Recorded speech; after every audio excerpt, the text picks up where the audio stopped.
বুড়ি মরে গেল।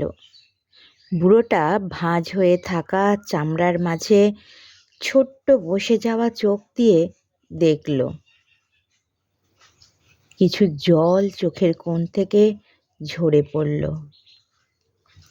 লোক দেখানো শোক চলল কিছুদিন, তারপর যেন এক নাটকের সমাপ্তি ঘটল। তার ব্যবহৃত শাড়ি নিয়ে মেয়েদের ভাগাভাগি চলল। কেউ বালিশের কভার বানাবে, কেউ বিছানার চাদর হিসাবে ব্যবহার করবে, কেউ কানের দুল নেবে, কেউ বালা জোড়া। যার যার নিজের সংসারে যেন একটা বোঝা নেমে গেল।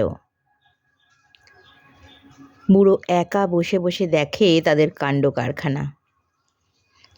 মনের বাজারে স্মৃতির দর কষাকষি করতে করতে সেটাও একসময় বিক্রি হয়ে যায় মস্তিষ্কের কোনো এক ফাঁক ফোকরে। যে যার কাজে ব্যস্ত হয়ে যায়, বুড়ো একা হয়ে পড়ে। হাতের লাঠিখানায় ভর করে এদিক সেদিক পায়চারি করে। সেদিন ছোট নাতনি এসে বলে গেল, দাদু দাদু তুমি মরে গেলে কিন্তু এই লাঠিখানা আমার, আমি খেলবো। এদিক থেকে বৌমা দৌড়ে আসে, দাঁড়া তোকে আজ মেরেই ফেলবো, এসব কথা বলতে নেই বলেছি না। বুড়ো হাসে। যে বৌমার এমন শাসন সেও গোপনে প্রতিবেশীর কাছে গল্প করে, বুড়োটার খালি কষ্ট, মরে গেলেই বাঁচে।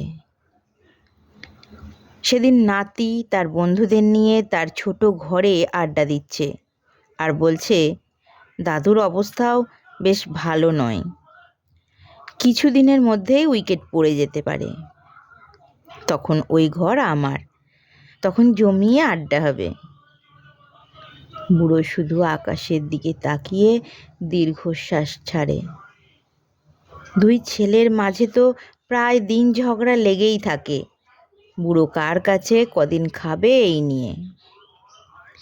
বুড়োটা আজ কারো বাবা নয়, আজ কারো শ্বশুর নয়, কারো দাদুও নয়, সে আজ শুধুই এক বোঝা। আজ বুড়োর জন্মদিন। গত বছর বুড়িটা বেঁচে ছিল, তাও একটু পায়েস রেঁধে খাইয়েছিল।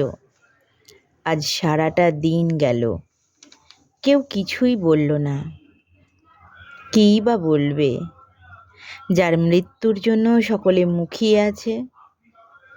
কী বা দরকার তাকে সেই জন্মের কথা মনে করিয়ে দেওয়ার?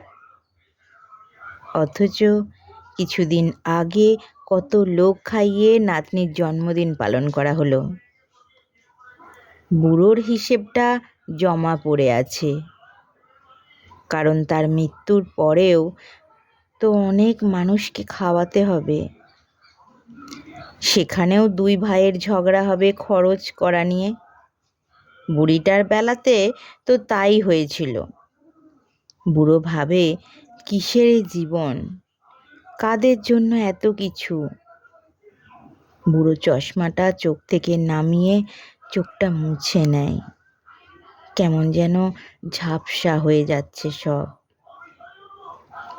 আকাশের দিকে তাকিয়ে বুড়ো একটা দীর্ঘশ্বাস ছাড়ল। মনে মনে এটাই বলল, পৃথিবীর সমগ্র বাবা যেন বাবা হয়েই বাঁচে, বোঝা হয়ে নয়। নিজেকে শক্ত করে গড়ে নিন। এই স্বার্থপর দুনিয়াতে খারাপ পরিস্থিতিতে তোমার পাশে কেউ থাকবে না।